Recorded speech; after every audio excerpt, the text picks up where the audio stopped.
주님께서 여러분과 함께 또한 사제의 영과 함께 루카가 전한 거룩한 복음입니다. 주님 영광 받으소서. 그때 세리들과 죄인들이 모두 예수님의 말씀을 들으려고 가까이 모여들고 있었다. 그러자 바리사이들과 율법학자들이 저 사람은 죄인들을 받아들이고 또 그들과 함께 음식을 먹는군 하고 투덜거렸다. 예수님께서 그들에게 이 비유를 말씀하셨다. 어떤 사람에게 아들이 둘 있었다. 그런데 작은 아들이 아버지, 재산 가운데에서 저에게 돌아올 몫을 주십시오 하고 아버지에게 말하였다. 그래서 아버지는 아들들에게 가산을 나누어 주었다. 며칠 뒤에 작은 아들은 자기 것을 모두 챙겨서 먼 고장으로 떠났다. 그리고는 그곳에서 방종한 생활을 하며 자기 재산을 허비하였다. 모든 것을 탕진하였을 즈음 그 고장에 심한 기근이 들어 그가 곤궁에 허덕이기 시작하였다. 그래서 그 고장 주민을 찾아가서 매달렸다. 그 주민은 그를 자기 소유의 들로 보내어 돼지를 치게 하였다. 그는 돼지들이 먹는 열매꽃토리로라도 배를 채우기를 간절히 바랐지만 아무도 주지 않았다. 그제야 제정신이 든 그는 이렇게 말하였다. 내 아버지의 그 많은 품팔이꾼들은 먹을 것이 남아도는데 나는 여기에서 굶어 죽는구나. 일어나 아버지께 가서 이렇게 말씀드려야지. 아버지, 제가 하늘과 아버지께 죄를 지었습니다. 저는 아버지의 아들이라고 불릴 자격이 없습니다.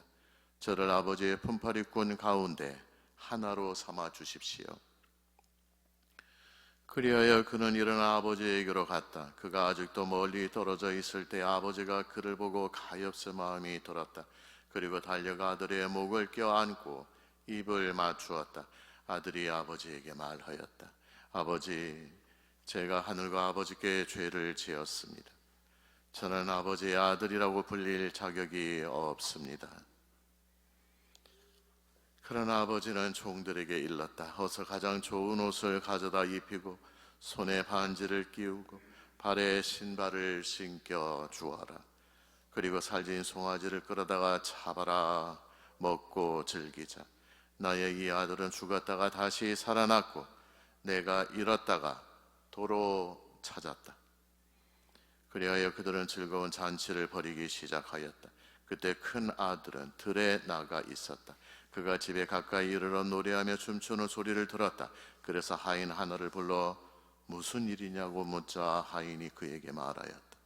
아우님이 오셨습니다. 아우님이 몸성이 돌아오셨다가 하여 아버님이 살진 송아지를 잡으셨습니다. 큰아들은 화가 나서 들어가려고도 하지 않았다. 그래서 아버지가 나와 그를 타이르자 그가 아버지에게 대답하였다. 보십시오. 저는 여러 해 동안 종처럼 아버지를 섬기며 아버지의 명을 한 번도 어기지 않았습니다. 이러한 저에게 아버지는 친구들과 즐기라고 염소 한 마리 주신 적이 없습니다.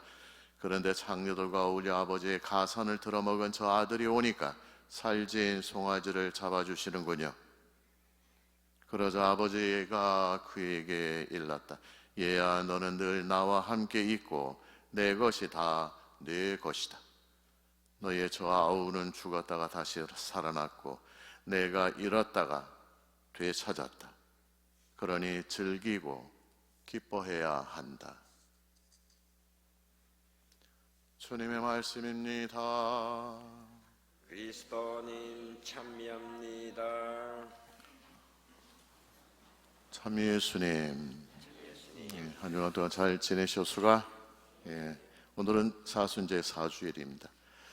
제가 입은 제의 색깔이 좀 남다르죠?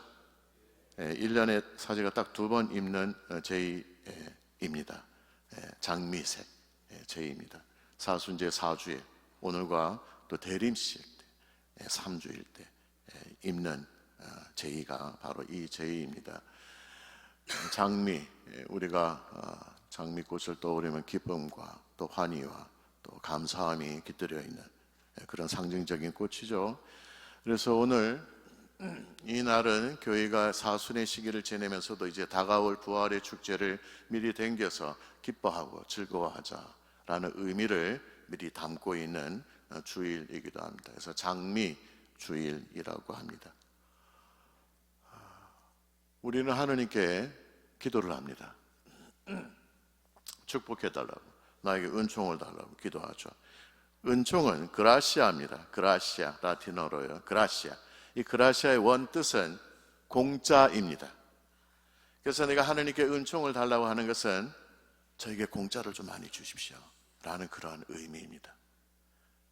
내가 비록 당신의 은총을 받을 자격은 없지만은요, 그리고 공짜로 좀 많이 좀 주세요 라는 그런 의미가 들어있죠. 근데 이 은총에는 두 개의 성질이 있습니다. 하나는 은총을 나누면 나눌수록 커진다는 것입니다. 두 번째 성질은 은총을 나누지 않으면 그 은총은 죽어버립니다. 쓰레기가 됩니다. 그래서 은총은 항상 우리에게 다음과 같이 말합니다. 나를 소유하지 마세요. 나를 소유하는 그 순간 나는 죽기 시작해요 라고 우리에게 이야기합니다. 여러분들이 하나님께로부터 받은 수많은 은총들이 있을 겁니다. 공짜들이죠. 그것들을 나는 과연 나누면서 살고 있는지. 오늘 복음에는 하나님의 은총을 자기 것으로만 소유했던 한 불쌍한 아들의 모습을 우리에게 보여주고 있습니다. 그러면서 우리는 하나님의 은총을 어떻게 받아들이고 어떻게 해야 될 것인가에 대한 가르침을 오늘 우리는 또 배우게 됩니다. 나의 굳은 마음을 살처럼 부드러운 마음으로 열어주시고 나의 닫힌 귀를 열어주시라고 우리 성령께 기도합시다. 오소서 성령님, 내가 하느님의 은총을 내 것으로 소유하는 순간 그 은총은 죽습니다. 내가 받은 은총을 남에게 주면 내 것이 없어진다고 우리는 생각을 합니다. 그러나 은총은 나눌수록 내 안에서도 점점 더 커지고 늘어나고 증가합니다. 이것이 예수님의 법칙입니다. 그래서 나는 너희에게 30배, 60배, 100배의 상급을 주겠다라고 예수님께서 말씀하시는 것입니다. 오늘 작은 아들은 아버지에게 자기 몫을 나누어 달라고 청합니다. 자기 재산을 달라고 하는 것이죠. 원래 자기 것도 아니었고 아버지가 자기에게 빚진 것도 없습니다. 그런데 자기 것을 달라고 합니다. 마치 우리가 하나님께 좀 내 것 좀 주십시오 라고 청하는 그 모습과 똑같습니다. 이 작은 아들이 아버지가 준 재산을 만일 이웃과 나누었다면 오늘 이야기의 흐름은 정반대로 갔을 것입니다만, 안타깝게도 작은 아들은 아버지의 재산을 소유하고 그것을 자신만을 위해서 사용합니다. 그래서 그 은총은, 그 재산은 점점 썩어 들어갑니다. 은총의 흐름이 중단되고 은총이 가지는 원래의 아름다움이 사라지는 것입니다. 형제 여러분, 죄란 무엇입니까? 그것은 하느님의 은총, 하느님의 좋은 것, 하느님이 나에게 주신 아름다운 것들을 내 안에서 소유하고 차단하는 것입니다. 더 이상 흘러가지 않게 내 것으로만 갖는 것입니다. 그것은 마치 아담과 하와가 선악과를 자기 것으로 소유하는 것과 같은 원리입니다. 아버지는 작은 아들의 이 청을 들어줍니다. 아버지가 원해서 들어주는 게 아니고 작은 아들이 원해서 들어주는 것이죠. 하느님은 왜 악한 사람들을 그냥 두지 않으시는가? 하느님 왜 죄 많은 사람들을 그냥 허락하시는가? 그 사람에게 좀 벌을 주면 정신을 차려서 하느님께로 돌아오지 않는가라는 생각을 우리는 합니다. 그러나 하느님은 작은 아들이 원하기 때문에 재산을 나누어 주시는 분입니다. 아들의 자유를 막지 않고 아들에게 재산을 그냥 주고 집을 떠나는 것을 막지도 않습니다. 그래서 아버지가 이제 하시는 일은 마을 어귀에서 그 작은 아들이 다시 돌아오기만을 기다릴 뿐입니다. 자, 아버지에게 재산을 나누어 달라는 이 작은 아들의 속셈이 무엇입니까, 여러분? 오늘날에도 심심치 않게 우리 주위에는 이런 범죄들을 많이 보죠. 어머니 아버지에게 재산을 달라고 안 주니까 부모를 상해하고 부모를 죽이는 일들이, 너무나 끔찍한 일들이 주위에 많이 벌어지고 있습니다. 이 아들의 본심도 이겁니다. 아버지 왜 안 죽습니까? 아버지 빨리 좀 죽어야 될 거 아닙니까? 그래야 그 재산을 좀 내가 가질 것 아닙니까? 라는 속셈이 숨어 있었던 것이죠. 참으로 모욕적인, 너무나도 모욕적인 그런 말입니다. 그런데 이 아들의 모욕적인 이 모습은요, 우리 안에서도 찾아볼 수 있습니다. 하느님을 향해서 좀 주세요, 주세요, 주세요. Give me, give me, give me. 저 사람한테 많이 주시는데 왜 나한테는 이거밖에 안 줍니까? 이미 받은 모든 은총에 대해서는 감사할 줄 모르고 나에게 없는 것을 더 달라고 당당히 요구합니다. 아버지가 재산을 나누어 주니 작은 아들이 제일 먼저 한 일이 있습니다. 그게 뭡니까, 여러분? 성경에 작은 아들이 제일 먼저 한 게, 아버지 재산을 받고 어떻게 합니까? 집을 떠납니다. 집을 떠나요. 그래서 이 번역본에는요, 우리 성경에는요, 먼 고장으로 혹은 먼 나라로 떠나갔다 이렇게 표현을 합니다. 뭐하고가 같이? 자기 재산과 같이 소유를 하고 떠나갔다 이렇게 나옵니다. 근데 사실 좀 이 번역은 그 의미를 좀 이렇게 약하게 만드는 번역입니다. 원래 히라버 원본에 보면은요, 먼 곳으로 떠나갔다, 이 먼 곳, far, country, 이런 식으로 표현할 수 있는데요. 이 먼 곳이라는 것은 코라 마크라라는 표현을 씁니다. 코라 마크라, 코라라는 뜻이 뭔가 하면요, 공허하다라는 이런 뜻입니다. 그냥 빈, 텅 빈 그 무엇, 광대한 어떤 공간이 있는데 그냥 텅 비어있는 그 공허함을 의미합니다. 그리고 마크라는 아주 어마어마한 것, 큰 것을 의미하죠. 즉 이 뜻은 아들이 먼 곳으로 떠나갔다라고 우리가 번역은 되지만은요, 원래 그 속에 담겨있는 의미는 작은 아들이 재산과 함께 엄청난 공허함 속으로 들어갔다라는 의미입니다. 아버지를 떠나고 집을 떠난 작은 아들이 들어간 곳은 코라 마크라였습니다.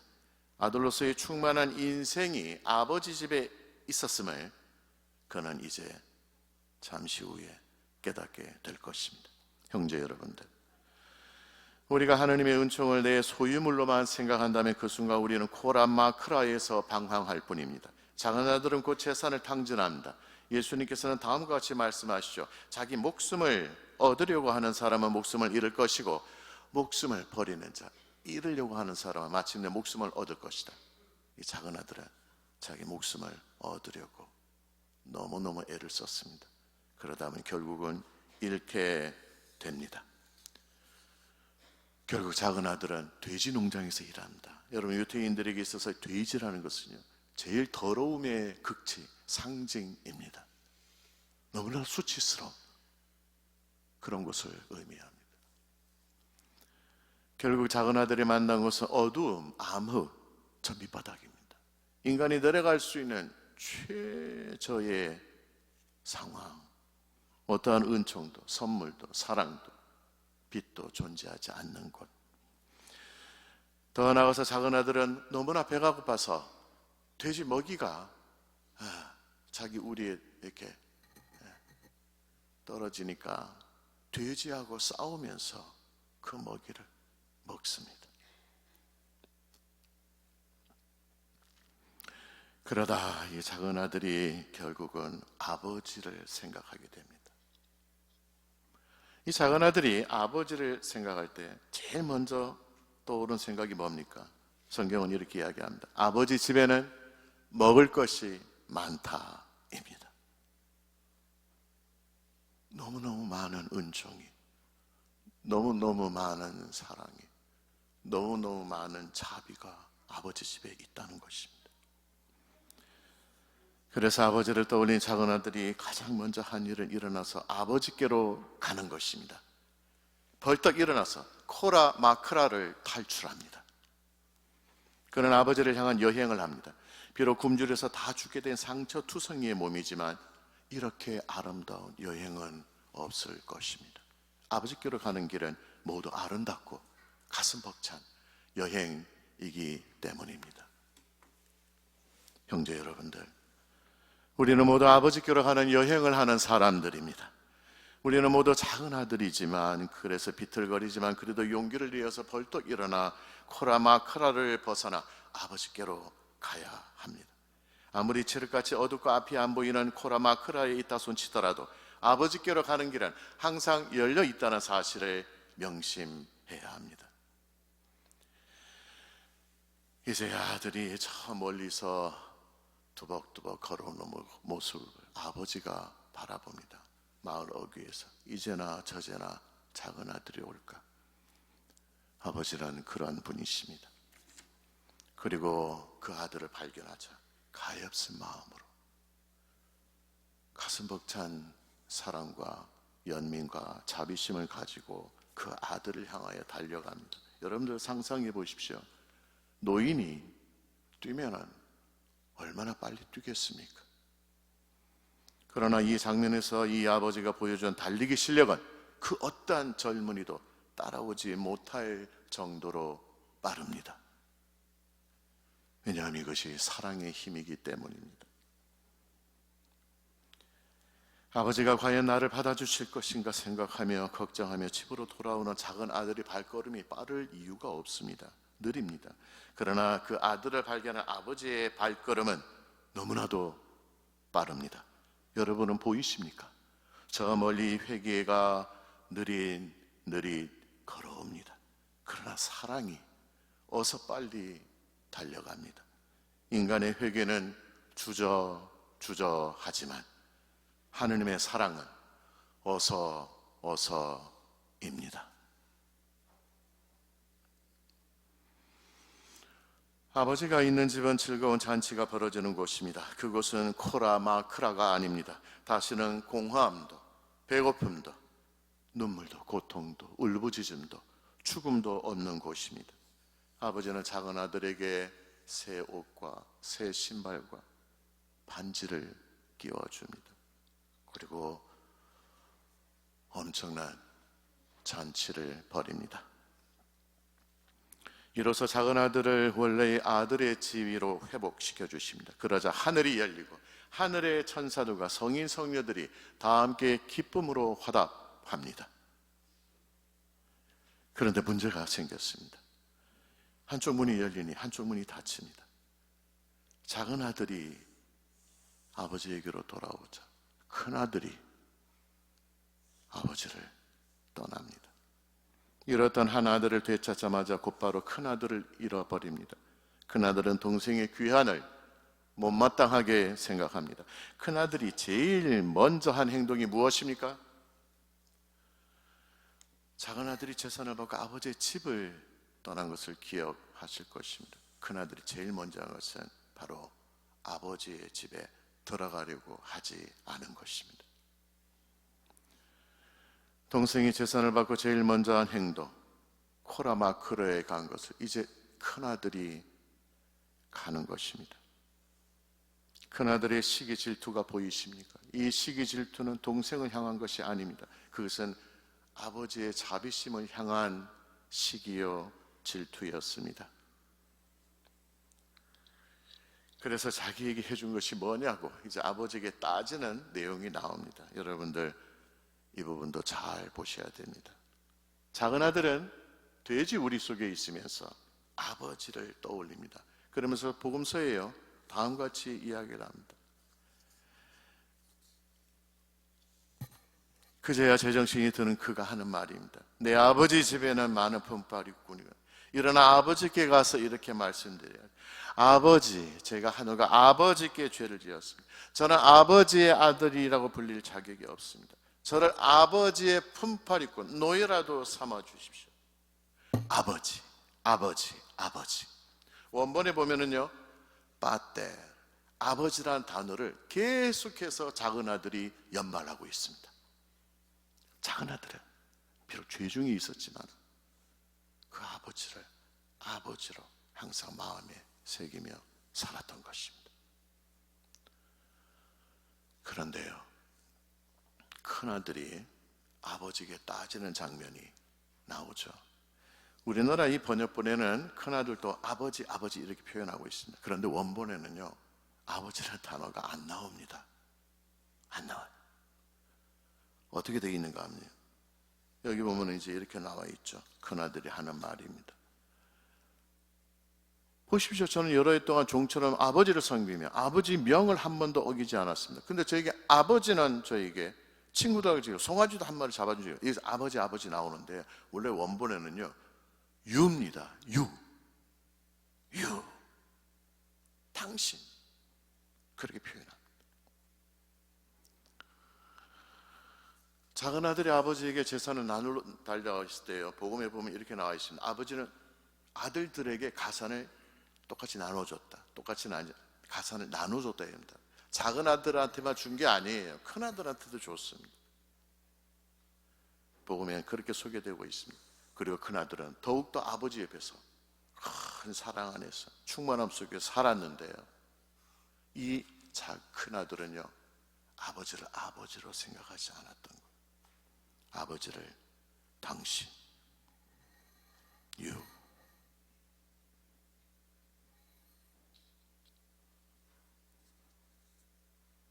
아버지의 사랑과 자비는 저 멀리 있는 것입니다.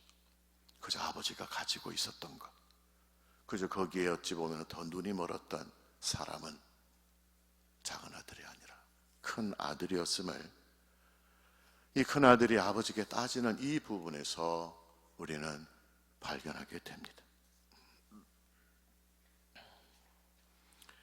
오늘 복음의 말미에 큰 아들이 이 기쁨의 향연에 함께 동참했는지 안 했는지는 나오지 않습니다. 그것은 이 복음을 읽는 우리들의 몫으로 남겨둡니다. 형제 여러분, 2000년 전 예수님이 가르쳐 주셨던 이 아름다운 두 형제의 이야기, 이것은요 저 위대한 문호들도 전 세계에 만들어진 어떠한 문학 작품들 중에 최고의 문학 작품으로 바로 이 부분을 꼽습니다. 탕자의 비유, 잃어버린 아들의 비유, 되찾은 아들의 비유, 자비스러운 아들의 비유, 여러 가지 제목으로 불리는 이 아름다운 이야기를 최고로 꼽습니다. 이 두 형제의 이야기는 오늘날까지 2000년의 역사를 거쳐서 우리에게 이어집니다. 여러분은 아버지께로 향하는 이 즐겁고 행복한 여행 중에 어느 아들입니까? 나는 어느 아들입니까? 그래서요, 오늘 예수님께서 들려주시는 기쁜 소식, 복음의 내용은 아버지의 자비와 아들의 회개입니다. 그래서 오늘 제 강론의 제목을 다 함께 기뻐합시다로 정했습니다. 사순의 제4주에 이제 예수님께서 부활의 어마어마한 은총을 우리에게 주시는 이 막바지에 교회가 예수님께서 들려주시는 이 아름다운 복음, 기쁜 소식을 마음에 새기면서 부활의 큰 기쁨을 맞이하도록 합시다. 아멘.